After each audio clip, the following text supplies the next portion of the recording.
O programa Independente de hoje veio aqui para São Paulo conhecer o programa Recomeço. E aí nós chegamos até a Nildes, que é uma pessoa que há 10 anos trabalha aqui no projeto, né, que trabalha aqui em São Paulo e foi convidada pelo governo do estado para fazer o programa. Explica para a gente essa história, Nildes.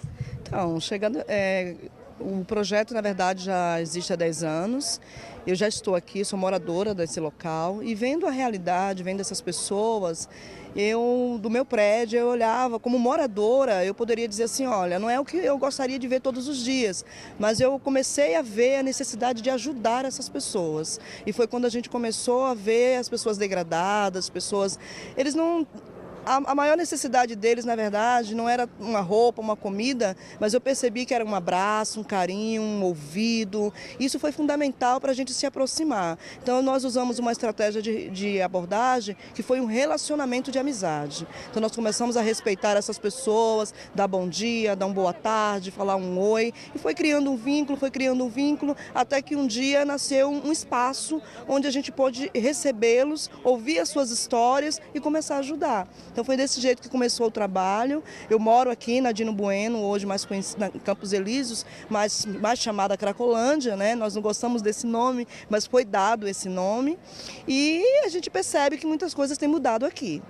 E a ideia de estar aqui na Cracolândia, que infelizmente é o nome que a gente conhece, não é só e unicamente tirá-los da dependência química, é na realidade dar uma certa dignidade para esses meninos, para essas pessoas que estão aqui? É que na verdade eles precisam de um tratamento integral, né? Não é só o vício da droga, hábitos adquiridos, isso leva tempo. As pessoas que decidem trabalhar com dependentes químicos precisam entender que é algo a longo prazo, né? Existem várias fases na vida deles, precisam de muita paciência, mas eu tenho visto pessoas que já saíram. Eu acredito que se o projeto continua, vale a pena investir neles, porque tem muitos que dizem assim, eu quero sair e não consigo, mas através dos conselheiros, através das abordagens, de todo o projeto aqui, isso tem sido possível sim. E o que eu achei interessante na sua história, Nildes, é que assim, o governo do estado te chamou para fazer o projeto. Então eles pegaram uma pessoa que já tem vivenciado isso. Como que foi esse convite? Como isso foi feito? Eu me senti muito honrada quando o doutor Marcelo, juntamente articulado com o governo, me fez esse convite. Eu me sinto privilegiada por fazer parte disso, tão pouco tempo em São Paulo, conhecendo uma realidade nunca vista na minha cidade, não que lá não tenha essa realidade, mas foi difícil olhar da janela do meu prédio e ver tanta gente morrendo, tanta gente precisando de carinho, de amor. A gente não está falando só da parte social, a gente fala de saúde, a gente fala de família, a gente fala de estrutura familiar. Então, assim, são muitas coisas que levam essas pessoas a estarem aqui. Às vezes as pessoas dizem assim, puxa vida, aquele pessoa que estão ali não tem família, né? Por que estão ali? Não é bem assim. Aqui nós temos pessoas de várias classes sociais. Aqui tem pessoas de vários países. Então, quando você vai sentar e que você vai ouvir a história dessas pessoas, vale a pena você cuidar dessas pessoas. São pedras preciosas nesse lugar. Então, eu não sei fazer outra coisa a não ser cuidar dessas pessoas. Quando você fala de várias classes sociais, você está querendo dizer que aqui na Cracolândia também tem pessoas ricas? Tem pessoas ricas, pessoas que empenharam seus carros, seus apartamentos, empresas, pessoas que perderam, né, a razão de viver por alguma coisa aconteceu na sua vida, seja um casamento, são vários motivos. Tem pessoas que estão aqui com histórias de abuso. Se a gente para ouvir o que é mais importante, a gente passa a entender as razões e como ajudar. E aí vem essa perseverança, né? Essa paciência que eu falo que não é de mim, vem de Deus, né? Porque vai além das minhas vontades, vai além das minhas forças. São pessoas que você olha, muitas vezes muito sujo, sem sua higiene, mas que quando eles vêm e dizem assim, eu quero abraçar você, quero que você me ouça, eu preciso disso, eu preciso daquilo, isso para mim vale a pena.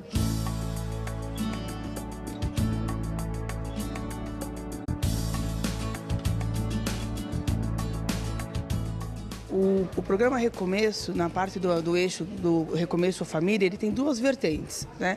Uma vertente é a procura espontânea da família para saber sobre a dependência química, que é feito nos núcleos do SICs, né? Em parceria com o Amor Exigente, e mais a equipe de saúde que fica lá no local, recebendo essas famílias e interagindo com elas a questão da dependência química. E nós temos uma outra vertente que aí envolve mais a política de desenvolvimento social, da assistência social, que é o Recomeço Família, mas para as famílias dos usuários que estão em tratamento, né? Então, o que nós fazemos? Nós temos via o CRATOD, que é a porta de entrada, essas pessoas procuram, né? Então, ou eles vão para uma comunidade terapêutica, ou eles vão para um leito hospitalar, ou eles são acompanhados pelo CAPS. A família é contactada por essa equipe e essa equipe começa a fazer um acompanhamento dessa família. Porque qual que é o propósito disso? Enquanto a pessoa está num tratamento, a família também precisa entender do processo da dependência até para receber essa pessoa de volta.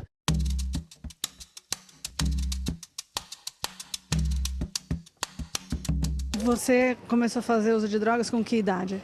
Eu tinha 27 anos na época. 27 anos? E por quê?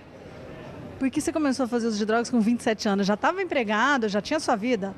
Pô, eu já tinha tido contato com outras drogas, mas nessa época eu passava por uma situação meio complicada na minha vida, um princípio de depressão, digamos assim. E eu me retirava muito de casa e eu fiz o uso da minha substância, que é a minha droga de preferência, basicamente por questão de curiosidade.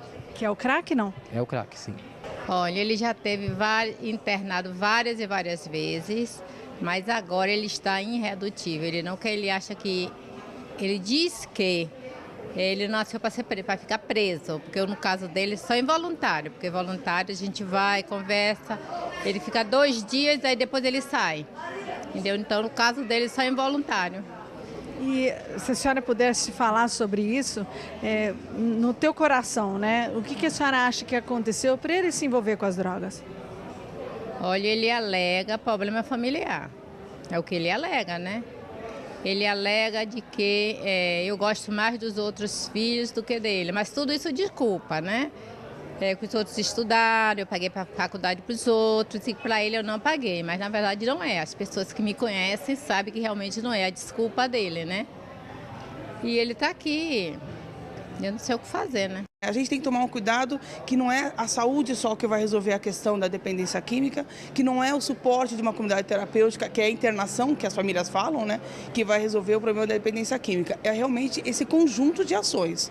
O crack é a droga que ela causa compulsão, uma dependência muito grande, tanto física quanto psicológica. É difícil de sair, é complicado, mas não é impossível.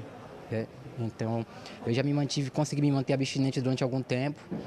Eu tive algumas recaídas e essa recaída agora está fazendo 5 meses, né? Tá complicado, mas não é impossível.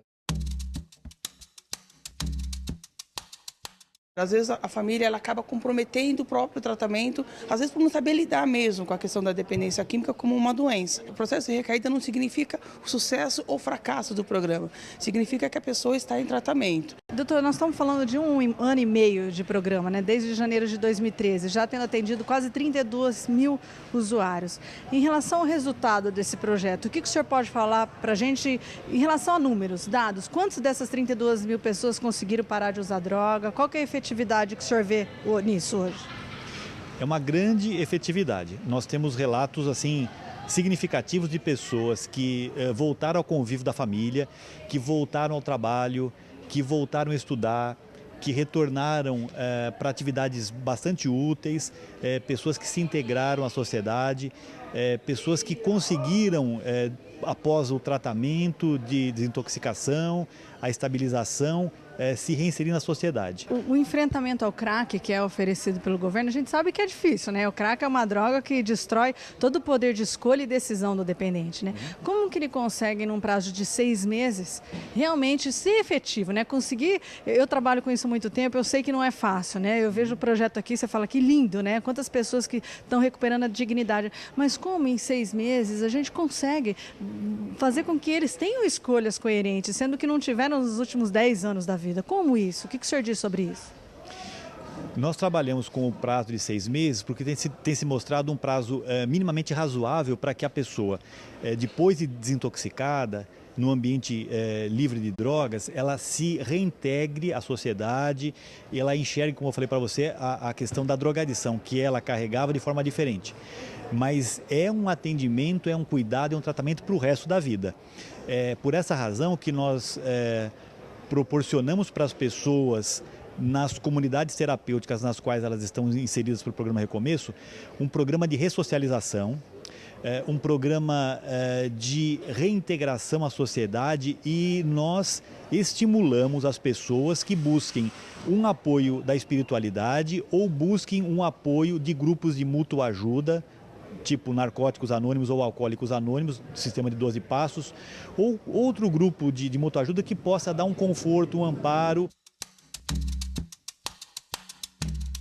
Pela tua experiência, quanto tempo eles conseguem ficar sóbrios? A gente está falando realmente de talvez uma vida toda?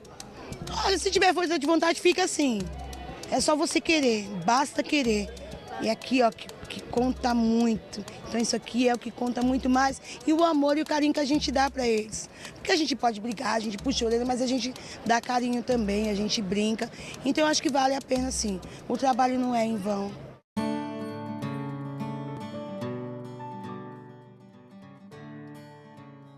Comecei a usar drogas com 16 para 17 anos. Primeiramente o tabaco, o álcool, depois veio a maconha. E a última droga minha foi o crack. Com 31 anos de idade, em 98, eu parei de usar a droga me internando numa comunidade terapêutica. Você lembra do momento em que você falou, não, a partir de hoje eu não uso mais? Lembro. Eu estava usando droga numa comunidade, na minha cidade, e usando crack. E a hora que eu voltei assim, eu olhei, estava passando esgoto na minha frente. E eu olhei para mim, olhei aquele esgoto e assim, me deu um despertar naquele momento. Falei, o que eu estou fazendo com a minha vida? O que eu tô acabando com a minha vida? E naquele momento, assim, foi onde eu fui procurar ajuda. E a gente sabe que não é fácil, né, Marquinhos? Então, vamos agora contar a tua história do recomeço, né? 98, então já faz quase 20 anos. E o que você pode falar desses 20 anos de sobriedade? Como foi esse teu recomeço, essa história nova que você escreveu? Assim, para mim foi tudo mudança na minha vida, né? Em 98, quando eu procurei ajuda, me internei. Em 99 eu dei continuidade na instituição e fui trabalhar nessa própria instituição que eu me encontro até hoje. E assim, fiz uma família, hoje eu tenho 2 filhos, sou casado, tenho minha vida, tenho meus sonhos ainda a ser realizados, mas assim, tudo mudou na minha vida nova hoje, é um novo Marcos. E que mensagem você deixaria agora olhando para a câmera para uma pessoa que ainda está na dependência química e quer sair disso? Olha, a mensagem é procurar ajuda, muita conversa, procurar ajuda, procurar uma pessoa de confiança, pedir ajuda. Se não conseguir sozinho, hoje tem outros meios, internação, comunidade que pode procurar, mas procure a ajuda.